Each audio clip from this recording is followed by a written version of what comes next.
सी last lecture में we have discussed about electric potential completely, we have finished electric potential पूरा ठीक से. आज का first topic is to find relation between E and V, and then will do electric field की properties. Okay, and then will go for equipotential surface और उसका dipole चालू करेंगे. ठीक है, देखते हैं कितना होता है, बट डाइपोल तक तो पहुंचना है आज कुछ भी करके. शुरू करते हैं आज हम.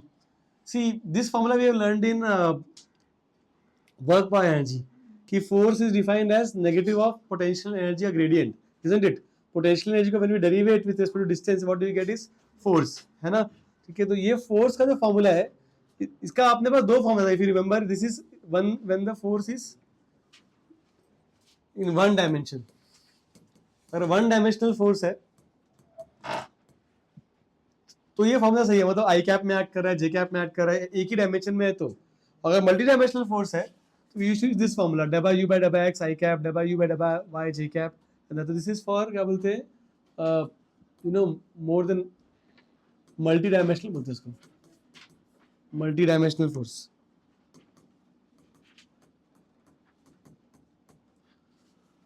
Okay, and now it's very simple. You know F is equal to QE and U is equal to QV. Substitute कर दो इसमें. तो यहाँ पे F है, वहां पे लगा QV डाल दिया, ठीक है, और जहाँ पे U है वहां पे लगता है QV. तो ये QQ cancel, you get E का formula S minus d by d x. इसका मतलब क्या है कि we can say that electric field is negative of, ठीक है, negative of electric potential gradient. The moment I use gradient word, उसका मतलब क्या है कि it will vary with the distance. समझा? अगर V को डेरिवेट करेंगे तो इलेक्ट्रिक फील्ड मिलेगा. समझ में आएगा? If I derivate, अगर वोल्टेज दिया है और इलेक्ट्रिक फील्ड पूछ रहे तो क्या करो, डेरिवेट कर दो. Is making sense? Okay. उल्टा, अगर इलेक्ट्रिक फील्ड दिया है और पोटेंशियल पूछ रहे हैं तो what you have to integrate, है ना? मतलब you understand this, right? कि अगर E is equal to minus dV by dx दिया है, okay, so I can write dv as minus e dx, correct? And if I integrate on both sides, यहाँ पे क्या मिलने वाला है, डेल्टा v, okay, और यहाँ पे क्या मिलेगा, इसको ऐसे रखो, इंटीग्रेशन ऑफ e dx. अभी डॉट dx को, now you should know that this is dot product. ये भी वेक्टर है और ये भी वेक्टर है ना? लेंथ के अलोंग हम इंटीग्रेट करते हैं, ठीक है, तो बोथ आर वेक्टर्स. यहाँ पे dx represents the length vector और e represents the electric field in that particular zone. okay, देखो यहाँ पे मैंने dx को यहाँ पे लिखा है e dx. बहुत सारे बुक्स में instead of dx they right dl also. समझा क्या? तो dx लिखा है, dl लिखा है, बात एक ही है. तो अगर इलेक्ट्रिक फील्ड दिया है और पोटेंशियल चाहिए तो क्या करो, इंटीग्रेट, और पोटेंशियल दिया इलेक्ट्रिक फील्ड पूछा है तो डेरिवेट. Any questions? समझ में आएगा? If it is unidimensional this will work. अगर मल्टी डायमेंशनल है तो क्या करना पड़ेगा अपने को, फिर ये वाला फोर्स फॉर्मूला करना पड़ेगा, डबा डबा आ जाएगा बस. ठीक है, तो वो जो F का फॉर्मूला है, F की जगह पे E आ जाएगा बिकॉज वो Q कैंसिल होने वाला है, और instead of U you will have V. That's it. तो this is the relation between electric field and potential. Also you must know that कि आप अगर if you go back to your concepts, तो जो अपना फोर्स था उसको अपन तीन कैटेगरी में डिवाइड कर रहे थे, है ना?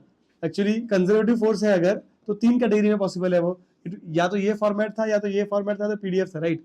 तो जो रोल फोर्स प्ले कर रहा था वहां पे, वो रोल यहाँ पे इलेक्ट्रिक फील्ड प्ले करेगा, because you understand I am replacing force by electric field.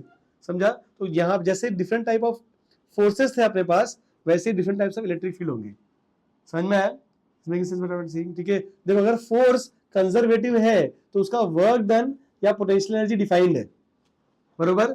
और फोर्स कंजर्वेटिव है, उसका क्या फॉर्मेट है, ये फॉर्मेट है. समझे कि नहीं? अगर ये फॉर्मेट में दिया है मतलब कंजर्वेटिव फोर्स है मैथमेटिकली. ओके, ऐसे ही इलेक्ट्रिक फील्ड कंजर्वेटिव है तो उसके लिए इलेक्ट्रिक पोटेंशियल डिफाइंड होता है. और कंजर्वेटिव है कैसे मालूम पड़ेगा? उसको इन तीनों में से कोई एक फॉर्मेट फॉलो करना पड़ेगा. या तो it is something of this 2i cap plus 3j cap plus 4 cap, सब कांस्टेंट होना चाहिए, या i कैप के साथ you should have x term, j cap के साथ y टर्म, और k कैप के साथ अलग ये टर्म z टर्म. अगर कुछ अलग टर्म आ रहा है तो it has to be PDF format, नहीं तो हम सॉल्व नहीं कर पाएंगे. It making sense? समझ रहा है क्या? जो अपन ने वर्क पावर एनर्जी में जो फोर्स के साथ किया था एक्सप्रेशन, वही सेम इलेक्ट्रिक फील्ड में चलने वाला है. ठीक है, मैंने एक सम कराया था एक्चुअली, वैसे ही एक simple same sum copy paste I am going to give you. देखो तुमको आंसर आता है क्या? इसको हटाओ. तो समझो कि जो फोर्स है वो इलेक्ट्रिक फील्ड का रोल प्ले कर रहा है यहाँ पे, ऐसे समझ एक तरीके से. Okay, mathematically I am talking about. Let's go ahead. This time I think you should try. Okay, यहाँ पे क्या दिया देखो, व्हाट दे हैव सेड कि electric field is given to you. Okay, it's a multi dimensional electric field. Okay, x और y term दोनों है, और बोला है कि electric field between point A और पॉइंट बी के बीच में चल रहा है. मतलब जैसे ये पॉइंट ए, ये पॉइंट बी है, तो यहाँ पे ऐसे electric field lines are going like this, ऐसे कुछ इलेक्ट्रिक फील्ड लाइन चल रहा है. This is your E. Okay, E का इक्वेशन दिया है, बोला है कि पॉइंट ए पे अगर इलेक्ट्रिक पोटेंशियल 10 वोल्ट्स है तो पॉइंट बी पे क्या आएगा. समझा. अब ये सम कैसा है, सम है ये वैसा सम है. इफ यू गो बैक तो एफ दिया था आपने को, ठीक है, पॉइंट ए और पॉइंट बी दिया हुआ है, और बोला था कि यहाँ पे पोटेंशियल एनर्जी कुछ तो है जूल्स, और यहाँ पे कितना होगा. एग्जैक्ट सेम सम हमने लास्ट टाइम भी किया था when we started with this topic. तो वही सेम सम को कॉपी पेस्ट किया है. जो सम अपन फोर्स और एनर्जी के साथ बना सकते हैं, वही सम अपन क्या बोलते हैं इलेक्ट्रिक फील्ड और पोटेंशियल से बना सकते हैं. समझा. इसलिए मैंने आते ही पहले वो वाला सम कराया था तुमको. तो I will pause the video and you refer to that sum if you want to, but give me this answer. What is electric potential at point B? करो.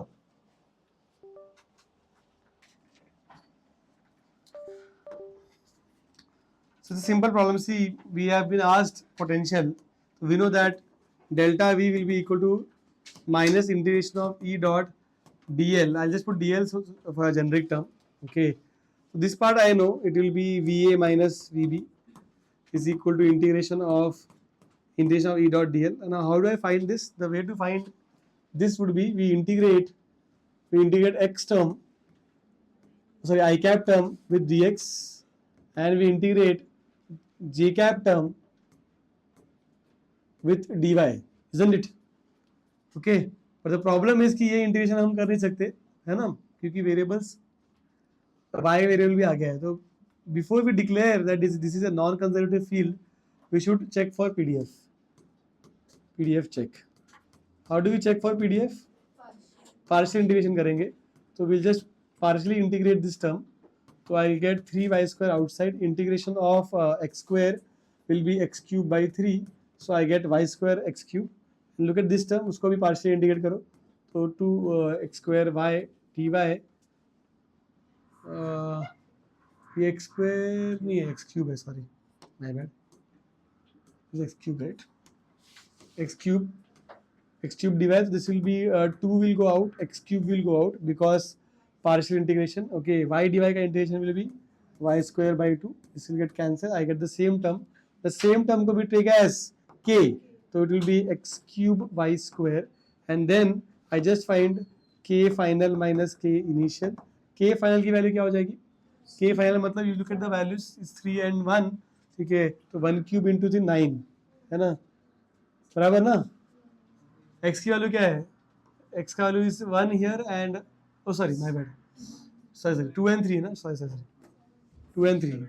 तो 2 and 3 तो 2 क्यूब इंटू 3 हाँ 72 माइनस, ठीक है, k initial 1 1 तो 1, that will give me 71.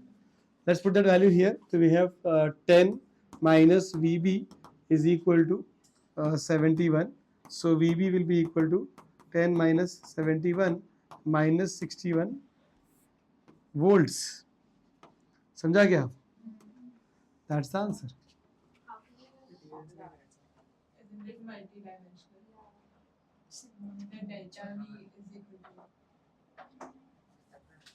Isn't that only when it's one dimensional force you will use it?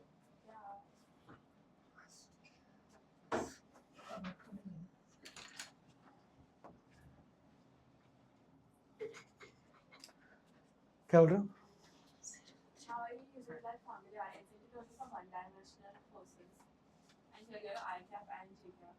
What is the value given for? E का value दिया कि V का value दिया है?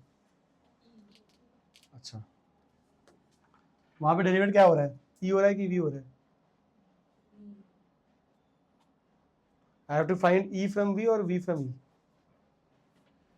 V from E. What is that formula for? E from V. समझे? समझ गया ना? ठीक है.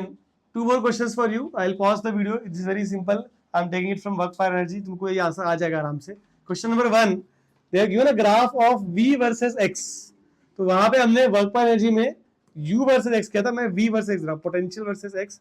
This is the graph that they have given me. They have given 2 points X1 X2.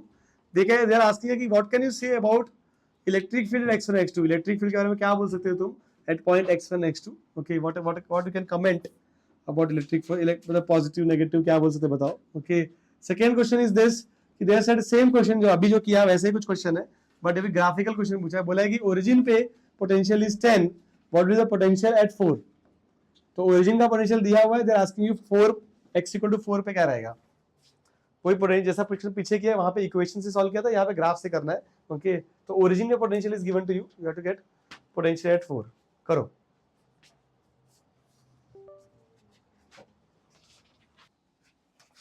Let me explain you guys. See, understand. Look here, Ravi. So यहाँ पे जा देखो. They are asking about electric field. Now, see, what they have given you is V versus X graph, right? V versus X graph दिया है तो क्या तुमको बताएगा? इलेक्ट्रिक फील्ड के बारे में पूछ रहे हैं. तो what a formula I know is electric field is minus dV by dx. है कि नहीं? यही तो रिलेशन बिटवीन E और V है ना? अब जैसे ही मुझको ये फॉर्मूला पता है तो समझ में आ जाएगा तुमको कि V और X दिख रहा है तुमको यहाँ पर, V और X, ये ग्राफ का dV by dx क्या होगा? स्लोप. समझा ना? तो मतलब आई can say that what is dV by dx, it is actually slope of Vx graph. ऐसा लिख सकते हैं हम लोग. समझ में आया क्या?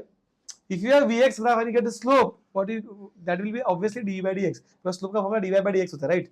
समझा ना? अब नेगेटिव ऑफ Vx ग्राफ का स्लोप देखो. अब यहाँ पे if I look at x1 point, तो यहाँ पे स्लोप इज पॉजिटिव और नेगेटिव? Slope is positive. ठीक है, स्लोप पॉजिटिव है यहाँ पे, मतलब इलेक्ट्रिक फील्ड क्या होगा? नेगेटिव. समझ में आया क्या? Similarly at this point what is the slope?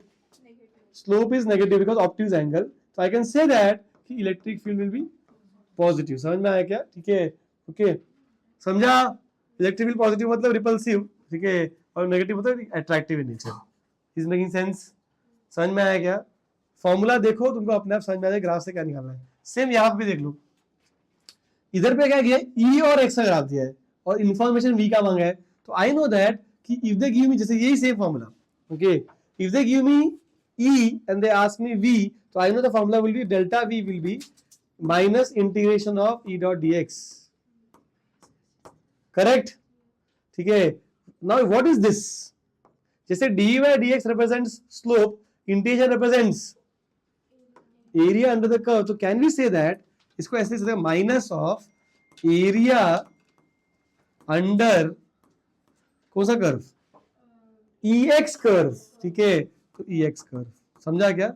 अब तो आसान है. ठीक है, मैं इसको ऐसे भी सकता हूँ कि instead writing delta V is always VF minus VI, right? तो आई कैन राइट इसको VI minus VF is equal to area under the curve. Correct? What is VI? VI अपना इनिशियल क्या है? 10 है. VF मतलब वो ढूंढना है हमको, उसको V ले लेते हैं, इज इक्वल टू एरिया कितना मिलेगा भाई? ये एरिया कितना है? 20. ओके, और ये एरिया कितना है? Half into base is 2 into height is 10, है ना? तो 30 मिल जाएगा. सही है. तो 30, तो दैट मीन V का value I get as minus 20 volts. That's the answer. This is V at 4, X equal to 4. समझ में आया क्या? Easy peasy. तो you should know graphical interpretation also कि वी नो दैट ये दोनों फॉर्मूला हमको पहले ही मालूम था, बट ये समझो कि ये इंटीग्रेशन है, it represents area under the curve, and ये डिफरेंशिएशन है, इट रिप्रेजेंट्स स्लोप. तो उसके ऊपर क्वेश्चन अपन बना सकते हैं हमेशा. समझ आया सबको? ठीक है, मैंने वही क्वेश्चन दिया, दोनों एक स्लोप का दे दिया और एक एरिया का दे दिया. जहाँ पे इंटीग्रेशन है वहाँ पे एरिया का क्वेश्चन बना सकते हैं, और जहाँ पे स्लोप है वहाँ पे, मतलब जहाँ पे D by d x slope का क्वेश्चन बना सकते हैं. समझ में आया क्या? You got any questions for me? I'm just using the same formula. I knew that derivative represents slope and integration represents area, तो उसका एक क्वेश्चन बना दिया बस. ठीक? No, sir. I'll bring less in your WIT next time. Okay, let's go for next one. Okay. Properties of electric. ये लिख लो फटाफट चाहिए तो, फिर मैं नया टॉपिक चालू करता हूँ.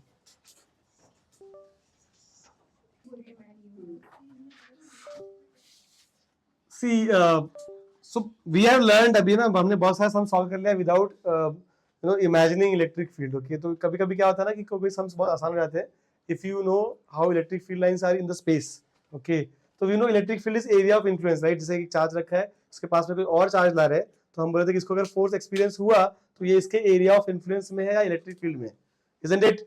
ओके, नाउ हमने उसका फॉर्मूला कर लिया. ठीक है, we solve all the sums for electric field से फोर्स निकाला, एक्सेलरेशन निकाला, उसका इफेक्ट देखा कि क्या हो रहा है, थिंग्स लाइक दैट. तो अब तक हमको इमेजिन करने की जरूरत नहीं पड़ी थी कि इलेक्ट्रिक स्पेस में दिखते कैसे हैं. समझा क्या? However if you know that diagrammatically अगर तुम इमेजिन कर पा रहे हो तो वो हेल्प करता है कहीं कहीं पे. I will show you sums also. जैसे आगे आएंगे जैसे देखेंगे कभी कभी इलेक्ट्रिक फील्ड को इमेजिन करने से कोई कोई काम आसान हो जाता है. ओके और ये जो इमेजिनेशन है इसका कॉन्सेप्ट लाया फैराडे ने. ठीक है तो फैराडे ने क्या किया, एक डायग्रामेटिक वे दिया तुमको, एक स्टैंडर्ड वे दिया how to visualise electric field. समझा. तो ये जो भी हम लोग पढ़ रहे हैं वैसे ही हम उसको इमेजिन करते हैं इलेक्ट्रिक फील्ड लाइंस को. जैसे for example what he said कि इलेक्ट्रिक फील्ड लाइंस जो है वो हमेशा पॉजिटिव से शुरू होते हैं और खत्म होते हैं नेगेटिव पे. जैसे for example if I look at this, एक पॉजिटिव एक नेगेटिव डाइपोल है यहाँ पे, तो पॉजिटिव से निकलेगा और जाके इस पे जाके खत्म हो जाएगा. It started from positive and it will and on the negative charge. ऐसा नहीं कि घूम के आ रहा है, ऐसा नहीं होता है. ठीक है पॉजिटिव शुरू करा और नेगेटिव पे खत्म हो गया. समझे. तो और अगर सिर्फ एक if you have isolated charge, अगर डाइपोल नहीं है अकेला पॉजिटिव चार्ज है तो हम ऐसा बिलीव करते हैं कि चार्ज लाइंस जो है वो पॉजिटिव शुरू हुआ और इंफिनिटी पे कोई नेगेटिव चार्ज है वहां जाके खत्म हो जा रहा है. तो start from positive ends at infinity. समझा. तो this is how lines will look. ठीक है for isolated positive charge, this is for isolated negative charge. अकेला पॉजिटिव अकेला नेगेटिव है, पॉजिटिव के साथ में, तो diagram will look something like this. Okay and if you have two equal opposite charges, okay मतलब एक पॉजिटिव दो पॉजिटिव इक्वल, नेगेटिव नेगेटिव का डायग्राम ऐसे ही आएगा. खाली फर्क क्या पड़ेगा कि एरो अंदर की तरफ आएगा. यहाँ पे क्या हो रहा है, पॉजिटिव है इसलिए लाइंस बाहर निकल रहे हैं. समझ में आया. ठीक है अगर नेगेटिव होगा तो लाइंस अंदर आएंगे. so, देखो डायग्राम देखो फर्क समझ में आ रहा है क्या. पॉजिटिव के लिए lines are going out, they originate, they move away from positive and they culminate terminate in क्या बोलते हैं नेगेटिव चार्ज. तो ये डायग्राम पॉजिटिव का बनाया है, नेगेटिव का भी सेम होगा, सिर्फ अंदर की तरफ एरो आएगा बस. तो देखो लाइंस ऐसे बाहर जा रहे हैं. And you must understand one more thing कि इक्वल चार्जेस है तो बीच में एक ऐसा पॉइंट आएगा जहां पे इलेक्ट्रिक फील्ड जीरो जाता है. उसको हम न्यूट्रल पॉइंट बोल रहे थे. ठीक है तो जहां पे न्यूट्रल पॉइंट आ रहा है तो एक्जैक्टली बीच में होना चाहिए पहली बात. Okay because equal charges exactly बीच में होगा. और जो यहाँ पे कोई फील्ड लाइंस नहीं है, कहीं भी स्पेस में फील्ड लाइंस नहीं है, मतलब वहां पे इलेक्ट्रिक फील्ड जीरो है. अब यहाँ पे बहुत सारे लाइंस है, मैंने बनाया सिर्फ 2-4. समझा. यू कैन इमेजिन यहाँ पे बहुत सारे लाइंस है, समझ जाएगा. ये पूरे स्पेस में लाइंस है, ये पूरे स्पेस में लाइंस है एक्सेप्ट दिस पॉइंट. इस पॉइंट में से लाइन नहीं होगा बस. ठीक है that one point is left and that point is neutral point. इसका मतलब यहाँ पे तो कुछ भी रख, उसको फोर्स लगने वाला नहीं है बिकॉज E0 मतलब F0. समझा. ठीक है अच्छा अगर लाइक है इक्वल है तो ऐसा आएगा. अनलाइक है सॉरी लाइक है और अनइक्वल है, मतलब जैसे एक पॉजिटिव और एक और पॉजिटिव है बट ये वाला बड़ा है और छोटा है, तो यू शुड नो दैट कि ये बड़ा वाला पॉजिटिव अपने इसका इलेक्ट्रिक फील्ड डोमिनेट करेगा, तो न्यूट्रल पॉइंट को उस तरफ शिफ्ट कर देता है. समझ में आया क्या. तो if you have one positive and other is also positive, they are like charges but this one is bigger, this is also neutral point will always shift towards the smaller charge. समझा ना. समझे कि bouncer. तो मैंने वो लिख के रखा है. तो I have done all the diagrams जो भी पॉसिबल केसेस है वो करके रखा है. This how we imagine. Okay couple of more points you should understand ऐसे इसको क्यों बनाया है. बिकॉज फील्ड लाइंस देखो एक और क्या है कि ना ये जो फील्ड लाइंस है इनका काम क्या है, they represent direction of net field. मतलब समझ लो कि जैसे अगर मैंने ये वाला प्रॉपर्टी देखो, जैसे if I draw a line, this is a field line and if I take any point उस लाइन के ऊपर और टैंजेंट बना दिया तो that tangent will represent direction of electric field. समझे कि नहीं. जो इलेक्ट्रिक लाइंस है उसको अगर ये पॉइंट पे समझ लो मैंने टैंजेंट बनाया है, ठीक है, तो that tangent will be electric field at this point. मतलब if I take a positive charge यहाँ पे तो पॉजिटिव चार्ज इस तरफ जाएगा. समझा. बिकॉज पॉजिटिव का फोर्स कहाँ लगता है, in the direction of electric field, right. तो if I keep a positive charge तो it move like this. Is making sense. समझा. तो what they are saying, this property says कि tangent at any point on the field represents the direction of electric field and we know that F is QE, तो जो direction E का है वही F का भी होगा. Any questions? समझ में आ रहा है क्या. अच्छा और सुनो, ये जो E है ये E नेट इलेक्ट्रिक फील्ड होता है. नेट मतलब जो भी चार्जेस पूरे उस स्पेस में रहेंगे उस सबका मिला के जो आएगा उसका डायरेक्शन दे रहा है वो. समझा. तो हमने जो इलेक्ट्रिक फील्ड बनाया है देखो यहाँ पे ये जो इलेक्ट्रिक फील्ड लाइंस है, ठीक है, ये इलेक्ट्रिक फील्ड लाइन सब ये सबके लिए रिस्पॉन्सिबल है. मतलब ऐसा नहीं कि इसका ही लाइन है तो अगर इस पे टैंजेंट बनाया तो मुझे सिर्फ इसका इलेक्ट्रिक फील्ड डायरेक्शन मिल रहा है, ऐसा नहीं होता है. समझ में आया ना. It does not mean like this. जैसे for example if I draw जैसे यहाँ पे मैंने टैंजेंट बना दिया तो ये मत समझो कि ये सिर्फ इसके लाइन के पे बनाया है तो इलेक्ट्रिक फील्ड सिर्फ इसका ही है ये. ठीक है ये दोनों का जो इलेक्ट्रिक फील्ड आ रहा है उसका डायरेक्शन है ये. चमका मैं क्या बोल रहा हूँ. ठीक है we get a feeling that कि अगर ये लाइन तो ये छोटे वाले क्यों का है, ठीक है, इस पे टैंजेंट बनाया तो we get direction of electric field. किसका इलेक्ट्रिक फील्ड, छोटे वाला है कि बड़े वाले का, दोनों का मिला के.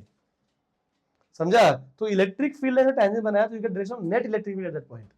समझ में आया. पूरे स्पेस में जब इलेक्ट्रिक फील्ड बना रहे हो कहीं भी तुम टेंजेंट बना दो, वो टेंजेंट नेट इलेक्ट्रिक फील्ड होगा, नॉट जस्ट क्यू का. This making sense? It is drawn in such a way that कि when you draw tangent on it you get direction of net field, not because of Q और capital Q, by both. चमका? Any questions? इसको मैंने थोड़ा kind of explain करने की कोशिश की तुम्हारे साथ. देखो क्या किया है. जैसे मैंने क्या किया यहाँ पर, मैंने बोला कि जैसे ये एक पॉजिटिव क्यू ले लिया और एक नेगेटिव क्यू ले लिया. अब इलेक्ट्रिक फील्ड लाइन इसका ऐसे बनाएंगे, यहाँ से शुरू होगा यहाँ पे खत्म होगा, राइट? ठीक है. अब समझ लो तुम एक पॉइंट ले लो, तो जो ग्रीन लाइन रिप्रेजेंट कर रहा है वो नेट इलेक्ट्रिक फील्ड है. That's what we have learned, if you draw tangent तो that is net electric field, right? ये हमको सिखाया अभी, ठीक है. अब वो सच में है कि नहीं कैसे मालूम पड़ेगा? करके देख लिया मैंने. मैंने क्या बोला, देखो देखो यहाँ पे दो बनाएगा. मतलब इस पॉइंट पे if I take this point, तो पॉजिटिव फील्ड कैसे आएगा? Repulsive. This is field due to positive charge, समझे? और नेगेटिव फील्ड कैसे आएगा? Attractive, to be like this, समझे? और दोनों के बीच में नेट आना चाहिए. देख नेट ही बन रहा है, तो ग्रीन लाइट सच में नेट इलेक्ट्रिक फील्ड आता है. समझ में आया क्या? Are getting the point? ठीक है. तो if I draw tangent on electric lines of force और I am getting electric field, but E का डायरेक्शन, पर वो ई का डायरेक्शन किसी पॉजिटिव, किसी नेगेटिव या किसी एक चार्ज का नहीं है, सभी चार्जेस का मिला के वहां पे. Any questions? Anyone get that point? And this is the reason why we say that कि electric field lines will never intersect, because जैसे अगर इंटरसेक्ट कर दिया तो ये पॉइंट पे एक टेंजेंट इधर बन जाएगा, एक इधर बन जाएगा, तो एक ही पॉइंट पे दो नेट फील्ड कैसे हो सकता है? नेट का मतलब टोटल ना, दो टोटल कैसे होता है? टोटल मतलब टोटल, एक ही टोटल होगा, राइट? ठीक है. तो इसलिए we say that electric field lines will never intersect. ऐसे पास में आके ऐसे रिपल कर जाएंगे, ठीक है, पर टच नहीं करेगा कभी. समझ में आया क्या? इसलिए देखो यहाँ पे टच नहीं करा है, कहीं भी टच नहीं करा. कहीं टच कराएगा कहीं पे? कोई भी फील्ड लाइंस ये आपस में कभी टच नहीं करेंगे, कोई भी नहीं. समझ में आ रहेगा? इधर से भी एक्चुअली नहीं टच करेगा तो निकल जाएगा वहां से. इट विल नेवर टच, समझे? ओके. और बात है, हाँ ये पॉइंट पे एक चीज का ध्यान रखना है, ठीक है, मैं बताना भूल गया. दो पॉइंट अगर समझना तुमको कि एक तो मैग्नेटिज्म में क्या होता है ना, कि जैसे यहाँ पे हमने इसका नाम क्या दिया है? Electric lines of force. See I said properties of electric lines of force, ठीक है. मैग्नेटिज्म में वी कॉल उसको जस्ट मैग्नेटिक लाइंस, उसको मैग्नेटिक लाइंस ऑफ फोर्स नहीं बोलते. रीजन बीइंग यहाँ पे क्या होता है कि जो डायरेक्शन इलेक्ट्रिक फील्ड का है वही फोर्स का भी होता है. तो इसलिए इलेक्ट्रिक लाइंस और फोर्स, फील्ड और force, they kind of similar only, they are parallel.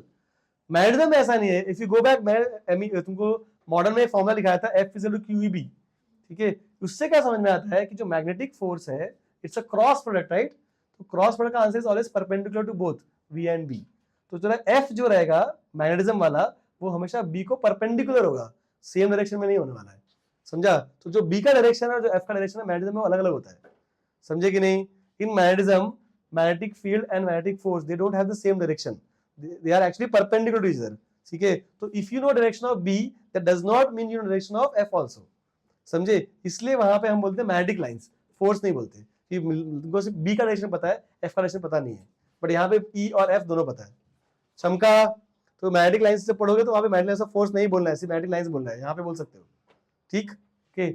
और सुनो, लाइंस अगर यूनिफॉर्मली सेपरेटेड है, मतलब इनके डिस्टेंस सेम है अगर, ठीक है, तो हम बोलते हैं वो यूनिफॉर्म फील्ड है, मतलब वैल्यू कांस्टेंट है. जहां पे लाइंस कंजेस्टेड होते हैं वहां फील्ड भी ज्यादा होता है.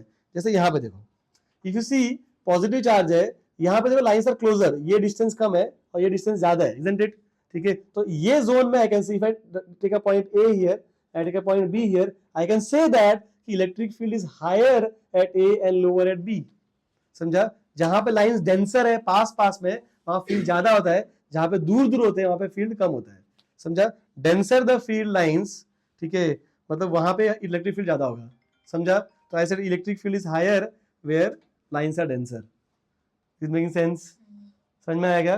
बेसिकली नॉन यूनिफॉर्म फील्ड बोलते हैं इसको हम लोग. नॉन यूनिफॉर्म मतलब वैल्यू अलग अलग है, यहाँ पे अलग और यहाँ पे अलग. ऑब्वियसली ये पॉइंट का फील्ड ज्यादा है और ये इसका कम है, बिकॉज ये पास में और ये दूर है. यहाँ पे कोई भी पॉइंट ले लो, एक ये ले लिया, ये ले लिया, ये ले लिया, क्योंकि इलेक्ट्रिक फील्ड के डिस्टेंस सेम है हर जगह, तो you can say it's a uniform field, मतलब हर जगह वैल्यू सेम रहेगा. समझा? तो यूनिफॉर्म फील्ड को ऐसे विजुलाइज करते हैं, नॉन यूनिफॉर्म फील्ड कुछ ऐसा दिखेगा. समझ में आया क्या? ठीक है. एक बहुत सारे लोग क्वेश्चन भी लिखाते हैं ऐसे, ऐसे बना देंगे डायग्राम और बोलेंगे ये पॉइंट A है, ये पॉइंट B है. तुम्हारे डीपीपी में क्वेश्चन है भी एक्चुअली, ठीक है. दे लास्ट की कौन सा फील्ड स्ट्रॉन्गर है, तो ऑब्वियसली इसे यहाँ पे थोड़ा क्लोजली आ रहा है, तो यहाँ पे इट विल बी स्ट्रॉन्गर, यहाँ पे इट विल बी वीकर. समझा? Denser the field line, stronger the electric field, and vice versa is also true. समझ रहा है? आ जाओ नेक्स्ट। ये दो प्रॉपर्टी भी इंपॉर्टेंट है। एक ये वाला प्रॉपर्टी काफी सिंपल है, इसके पे आते हैं अपन। नंबर ऑफ लाइंस टर्मिनेटिंग और originating is proportional to the magnitude of charge. मतलब समझ लो, मैंने ऐसा बोला कि ये एक चार्ज दिया तुमको ऐसे Q1 और ये एक चार्ज दिया Q2, तो तुम ये बोल सकते हो कि यहां से लाइंस ज्यादा निकल रहे हैं, देखो, ठीक है, और यहाँ पे लाइंस कम निकल रहे हैं। तो I can say that value wise इसकी वैल्यू ज्यादा होगी और इसकी वैल्यू कम होगी। समझा ना? बिकॉज मोर लाइंस मतलब मोर charge, that's what they saying, कि जितना लाइन ज्यादा होगा उतना चार्ज की वैल्यू ज्यादा होगी, so the magnitude of charge will be higher। समझ में आएगा? In fact is proportional. अगर ऐसा बोला किसी ने कि 1 कूलम से 50,000 लाइन निकल रहे हैं, तो तुम ये बोल सकते हो कि 2 कूलम से 100,000 निकलेंगे, मतलब 1 लाख। समझा? मतलब लाइन से प्रोपोर्शनल। अगर 1 कूलम से x अमाउंट निकल रहा है तो 2 कूलम से 2x निकलेंगे, एंड वाइस वर्सा। समझ में आया क्या? Any questions on the properties? अच्छा, एक लास्ट प्रॉपर्टी बताऊं, और ये प्रॉपर्टी भी actually it is different for electric field lines and magnetic field lines. This are differentiators actually, ठीक है। Here is it, they say that electric field lines loop नहीं form करते। मतलब ऐसा नहीं होता है कि ये पॉजिटिव और ये नेगेटिव है, तो मैं डायग्राम ऐसे बनाया था, देखो, तो ये ऐसा नहीं कि ये घूम के यहां से चालू किया और घूम के यहाँ पे वापस आ गया। समझ में आ रहा है? It's not forming a loop.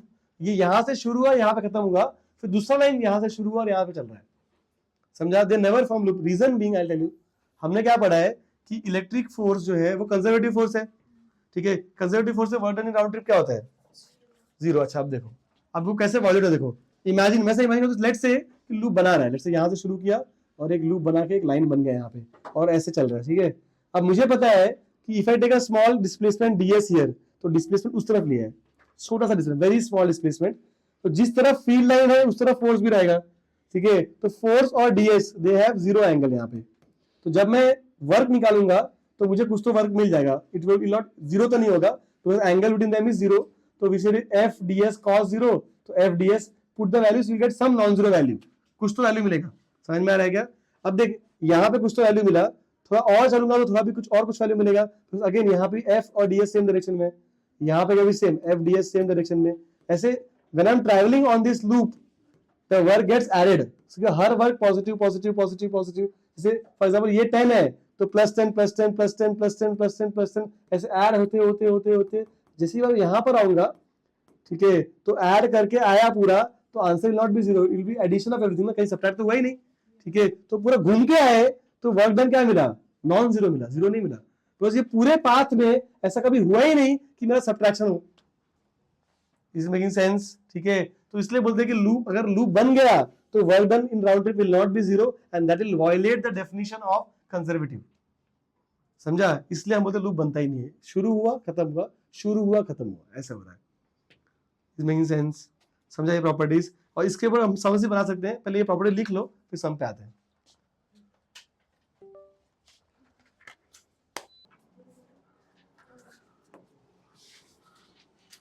See, here is a sum on electric lines of force. यहाँ पे मैंने क्या बोला है कि there are 3 charges which are placed on edges of equilateral triangle। मतलब इमेजिन करो कि there are 3 charges like this, let's say ये यहाँ पे प्लस q है, यहाँ पे प्लस q है और यहाँ पे प्लस q है, ओके। they've asked कि बताओ कि इसमें से कौन सा, I have drawn 4 diagrams for you। they asked कि बताओ इसमें से कौन सा डायग्राम है जो सबसे ज्यादा अप्रोप्रिएटली मतलब रिप्रेजेंट करता है इलेक्ट्रिक फील्ड को। Is the most appropriate diagram for electric field lines if you have 3 positive charges on 3 sides, 3 edges of triangle, ठीक है। तो प्रॉब्लम विद दिस गाइस कि यहाँ पे लूप है, तो दिस इज आउट, यहाँ पे लूप बन रहा है आउट, यहाँ भी बीच में लूप है आउट, बचा सो सिर्फ, and which is true because ना all these lines will not intersect but they will repel, right? Something this sort। समझ में आया क्या? तो D is the correct answer। समझ में आया? अच्छा, next look at this question. यहाँ पे क्या दिया? They have drawn some diagram, look at this diagram. यहाँ पे Q1 से कुछ तो इलेक्ट्रिक फील्ड लाइंस निकल रहा है and it is for asymmetric, the lines which are going, it's like this, you see वहां पे डायग्राम बना है actually, it goes like this and then it goes like this, ऐसे, ठीक है। इट्स नॉट सिमेट्रिकली ऐसे ऐसे एग्जैक्ट ऐसे नहीं जा रहा, ऐसा नहीं है डायग्राम। समझ में आ रहा है क्या? ओके, तो it starts from this Q1, it ends on this Q2 as shown in the figure. यहाँ से लाइंस निकल रहे हैं, यहाँ पे लाइन एंटर कर रहे हैं, okay. They give us 4 option, asked us कि बताओ इसमें से कौन से ऑप्शंस करेक्ट है। मल्टीपल करेक्ट ऑप्शंस है। एक में बोला है Q1 is more than Q2, दूसरे में पूछा है कि Q2 is more then Q1, दोनों में से एक ट्रू होगा, right? Which charge is greater value? Second they asking कि electric field will be zero, पूछा है electric field is zero towards right of Q2, मतलब यहाँ पे इलेक्ट्रिक फील्ड जीरो है कि यहाँ पे इलेक्ट्रिक फील्ड जीरो है. Basically they are asking us कि न्यूट्रल पॉइंट कहाँ मिलेगा, यहाँ मिलेगा कि यहाँ मिलेगा. समझा? Now how do I do it? There are two approaches to solve this question. एक तो बहुत ही easy है, you count the number of lines. तो I can see that कि obviously number of lines Q1 का ज्यादा है ना, Q2 का कम है. देखो यहाँ पे, ठीक है, 4 है और यहाँ पे 2 रखा है हमने, राइट? ओके, तो Q1 has more lines, therefore I can say that कि which is greater, Q1 should be more than Q2. Isn't it guys? समझ रहा है क्या? सिंपल सा प्रॉपर्टी यूज किया यहाँ पे, number of lines which are coming out of the charge or going inside it. Any questions? अच्छा, ये तो ठीक है. मतलब क्या हो रहा है कि अच्छा एक और पता है कि ये पॉजिटिव होना चाहिए और ये नेगेटिव होना चाहिए. तो आई हैव एक पॉजिटिव चार्ज है यहाँ पर Q1 और एक नेगेटिव चार्ज है यहाँ पे Q2, और we know that this Q1 is more than Q2, इतना हमको पता है. With this information can we get this की whether electric field is zero here और हियर. तो हमको पढ़ाया था, ठीक है, कि अगर अनलाइक चार्जेस है तो इलेक्ट्रिक न्यूट्रल पॉइंट कहाँ मिलता है, छोटे वाले की तरफ. लाइक चार्ज है तो इन बिटवीन, और अनलाइक है तो स्मॉलर वाले. स्मॉलर वाला कौन है यहाँ पे, Q2, तो Q2 के राइट में. तो answer is this and this. Is making sense? This is one way of solving the problem. Okay, this is one more way. What if I give you question like this, यही question में अगर सिर्फ ऐसे पूछता कि ये Q1 और ये Q2, सॉरी पोलैरिटी नहीं दिया है, ये Q1 और ये Q2, and then just one line I give like this. सिर्फ और सिर्फ ये एक ही लाइन दिया है और पूछा है कि कैन यू सेम ऑप्शंस. अब यहाँ पे कहता है कि मैंने मल्टीपल लाइंस दिया था ना तुमको, तुमने काउंट कर लिया, ठीक है. What if I just give one line like this, I said कि one of the lines is shown as, one of the lines is shown, मतलब एक फील्ड लाइन बना के तुमको दिखा दिया और बोला कि इस डायग्राम से बताओ कि कौन सा चार्ज बड़ा है कौन सा छोटा है, ठीक है, या कहाँ पे फील्ड जीरो है, थिंग्स लाइक दैट. समझा? See, this question was easy actually, where you had multiple lines to count and you could have got the answer very easily ना, आराम से काउंट करके समझ में आया ये बड़ा है ये छोटा है. ऑपोजिट लाइंस यहाँ से निकल रहे तो ये पॉजिटिव होगा, जहाँ पे घुस रहे वो नेगेटिव होगा. तो this was a easy sum. If I give just one line like this and I ask you same question, तो हम कैसे करेंगे वो तुमको सुनना है, मतलब that is more important. Okay, diagrammatically कैसे सॉल्व करना है वो सुनो. सी, अगर ये दोनों इक्वल होता तो डायग्राम सिमेट्रिक होता, मतलब ऐसे आराम से, isn't it? If they were equal, तो जो भी है इक्वल ऑपोजिट, तो क्या होता है, डायग्राम सिमेट्रिक मिलता है आप देखो, ठीक है. And if I take a central line, तो वहां पर net electric field like this. समझ में आ रहा है क्या? ऐसा क्यों हो रहा है? Because understand, at central line क्या होगा कि इसका electric field is like this, okay, and इसका electric field is like this. Distance same है, ठीक है, चार्ज की वैल्यू भी सेम है, इसलिए ये E और ये E सेम रहेगा और नेट इलेक्ट्रिक फील्ड एग्जैक्टली बीच में आएगा. समझ में आएगा? अगर सिमेट्रिक होता तो मतलब ये और ये इक्वल होता तो this would have been the diagram. Do you agree और not? Because both E will be equal, तो एग्जैक्टली बीच में you will get the electric field. समझ में आया? ओके. हाउएवर ये डायग्राम देखो, अभी if I do make a central point, diagrammatically कैसे सॉल्व करो देखो ध्यान से. तो मुझे पता है कि मेरा नेट इलेक्ट्रिक फील्ड इधर आ रहा है, ऐसे. Let's use the green colour, ऐसे है ना, because tangent drawn on the field gives direction of net electric field, है ना. इससे कंपेयर करूंगा मैं तो मुझे समझ में आएगा आंसर क्या हो रहा है.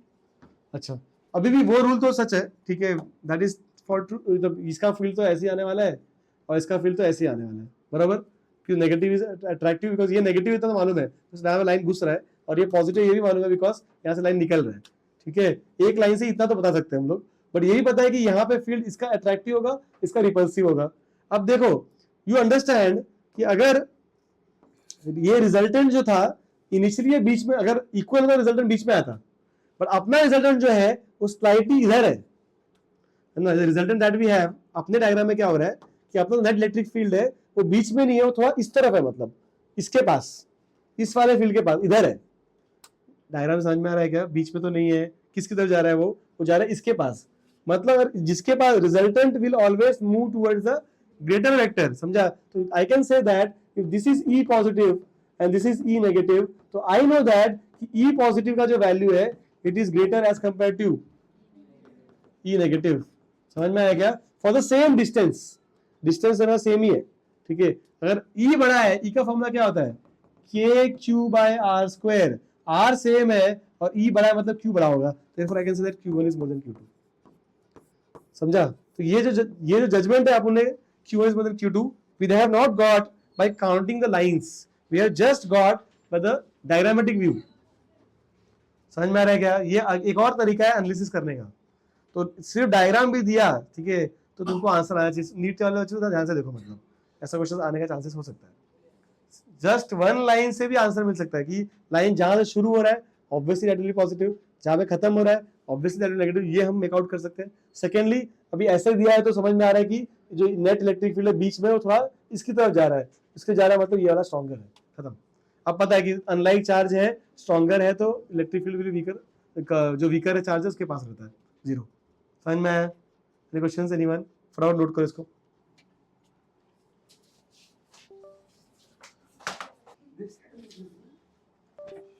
See, there's one more concept that we need to know यहाँ पे, something called equipotential surface, इसको समझते हैं।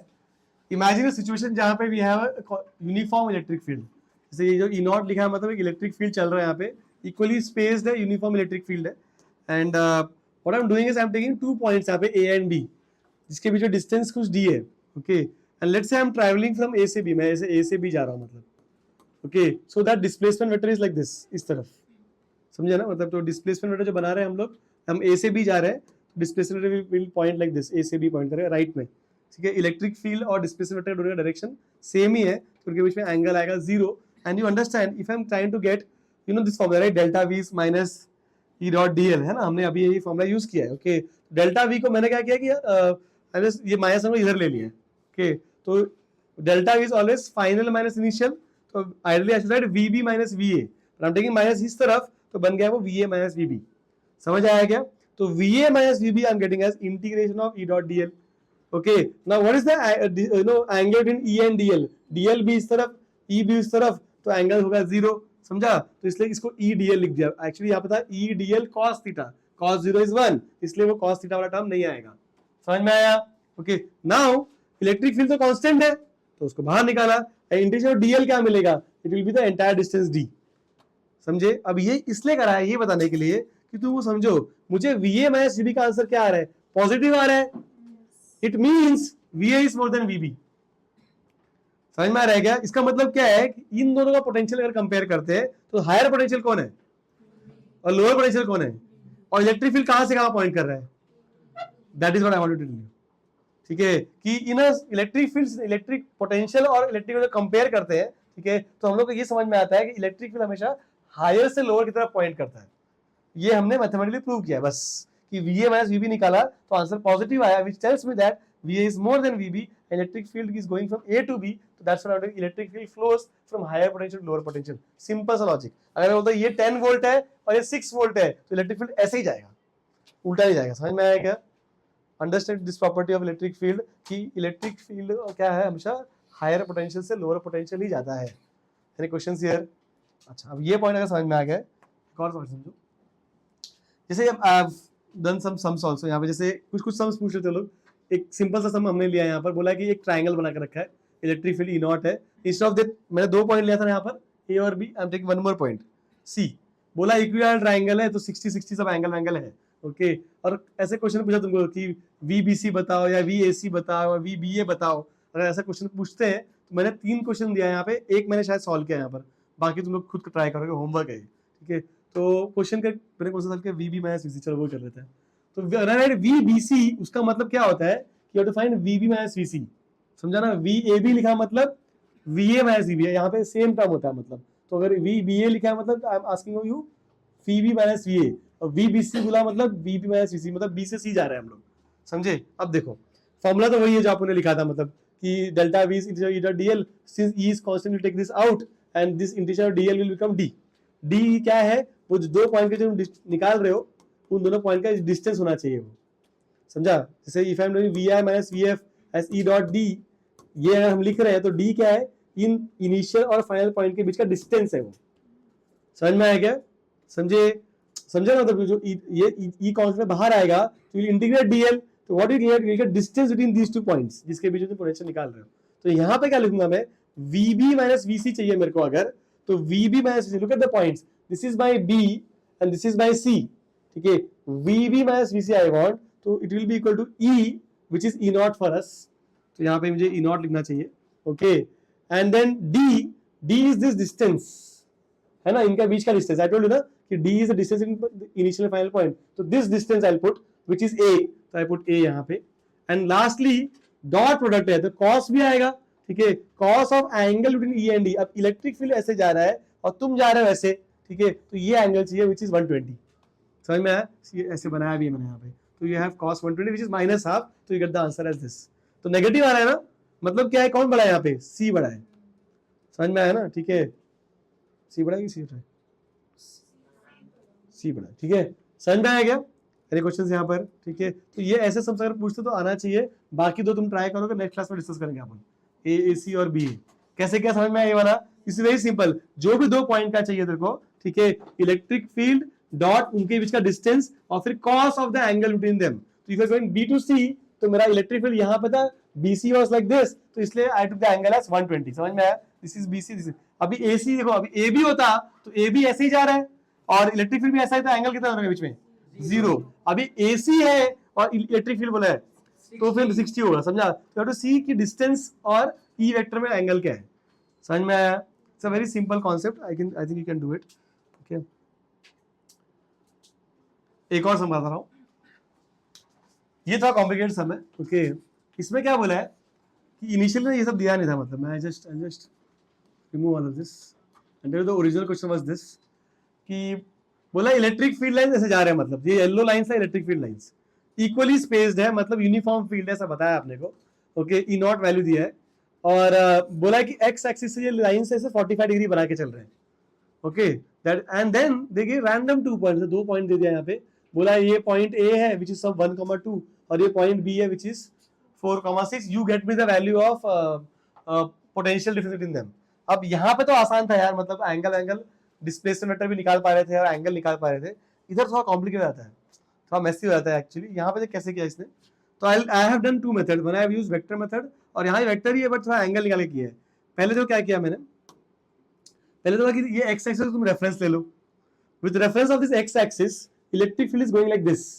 ये इलेक्ट्रिक फील्ड उसका एंगल 45 डिग्री दिया है, see information is given to you, समझ में आया, that is my vector, yellow vector जो बनाया है वो इलेक्ट्रिक फील्ड है, समझा, फिर मैंने क्या बोला कि लुक एट दिस AB, ये AB को देखो, बिकॉज ऐसे ट्रैवल करना पड़ेगा ना, ये अपना डिस्प्लेसमेंट वेक्टर है AB, ओके, AB के लिए मैंने क्या देखा कि if I just extend this line, ठीक है, what is this is delta x which will be 4 - 1, right, ये क्या हो जाएगा, ये x1 है, ये x2 है, ठीक है, तो ये कितना होगा x2 - x1, राइट, तो ये मुझे कितना मिलेगा तुमको 4 - 1, ये 3 मिलता है, ऐसे ये वाला जो वैल्यू है डेल्टा y है, y1 - y2, तो y1 मेरा 2 है और y2 मेरा 6 है, सबट्रैक्ट तो 4 मिलता है, समझ में आया क्या, अब ये 3 है और ये 4 है, तो ये समझ में आ गया कि ये एंगल कितना होगा 53, तो जो मेरा डिस्प्लेसमेंट वेक्टर है वो ऐसा 53 पे जा रहा है, चमका, समझ में आया क्या, ठीक है, तो मेरे पास देख क्या है अभी, और ये वैल्यू तो ये तो 5 रहेगा, मतलब दैट पाइथागोरस से मिल जाता, तो d का वैल्यू कितना है 5 और d का एंगल कितना है x से 53, समझ में आ रहा है क्या, ऐसे e का वैल्यू क्या है E0 और उसका एंगल कितना है x से 45, that is what I know, now I use the formula VA - VB is equal to E D cos theta, अब cos थीटा क्या होगा, अभी ये एंगल कितना होगा, ऑब्वियसली इट इज 53 - 45, तो वो लिख दिया, समझ में आया क्या, और ये निकालने के लिए cos ऑफ A - B का फॉर्मूला लगाना पड़ेगा, cos A - cos B का, cos ऑफ A - B का फॉर्मूला क्या है, cos A cos B plus sin A sin B, तो वो लगा के करेगा तो आंसर आएगा, समझ में आया क्या, यू गेट दैट, थोड़ा ज्योमेट्री है इसमें, ठीक है, this is one way of solving the question, समझा क्या, अब मैं तो दूसरा तरीका बताता हूँ, दूसरा वेक्टर देखो, वेक्टर में थोड़ा समझाते हैं, ये वाला पार्ट देखो आराम से समझ में आ जाएगा, see displacement you have 2 points A and B, देखो ये पॉइंट A है which is some 1,2 and this is point B which is 4,6, can you find इसका डिस्प्लेसमेंट वेक्टर, yes, और AB क्या होगा, हमेशा क्या बोलते हैं AB is final position, displacement vector is always final position minus initial position, so that will be simply 3i cap plus 4j cap, ये तो मिल जाएगा आराम से, समझा, तो ये वेक्टर है मेरे पास, अब मैंने क्या दिमाग लगाया, मैंने बोला कि देख डिस्प्लेसमेंट वेक्टर है, ठीक है, अगर इलेक्ट्रिक फील्ड वेक्टर मिल जाता है मेरे को तो मैं डॉट प्रोडक्ट निकाल लूंगा। तो डेल्टा वी का फॉर्मूला क्या है, ई डॉट डी, है ना, हम वही कर रहे हैं। देखो डेल्टा वी क्या है, ई डॉट डी है ना, तो ये वेक्टर तो मेरे पास है, इसका भी वेक्टर मिल जाए तो काम हो जाए। समझ में आएगा? अब ये वेक्टर देख कैसे निकाला, देख, ठीक है, अब यही तुम्हारा दिमाग है, इसका जिसका वेक्टर स्ट्रांग है उसको सेकंड पार्ट भी समझ में आ जाएगा। देखो ये समझ में आया सबको? अब मैंने क्या बोला, देख अभी वो इलेक्ट्रिक फील्ड वेक्टर चाहिए, तो मैंने क्या बोला, इलेक्ट्रिक फील्ड वेक्टर क्या है, vector is comprised of two things, value part and direction part. समझा गया? वैल्यू मेरे को मालूम है, ठीक है, value is E naught, I just have to get what is the direction of this E vector. जा रहा है ऐसे है, बट इसके डायरेक्शन क्या बोलेंगे, अगर एक्स पे होता तो बोलता आई कैप है, वाई पे होता तो बोलता जे कैप है ये, बट ये बीच वाला डायरेक्शन कौन सा है मुझे नहीं मालूम। समझ में आया क्या? क्या के कैसे होगा, के तो जेड एक्सिस होता है, ठीक है, समझा मैं क्या बोल रहा था? अगर ये इलेक्ट्रिक ऐसा होता तो I would just put E naught I cap because direction is i cap. अगर ये ऊपर जाता तो मैं जे कैप लिखता, पर अभी ये बीच में जा रहा है ना ऐसे, ठीक है, तो ये यूनिट वेक्टर निकालना है अपने को। समझा ना? That is a task. वो मिल गया तो अपना फिर वेक्टर का डॉट प्रोडक्ट निकालना आसान होगा।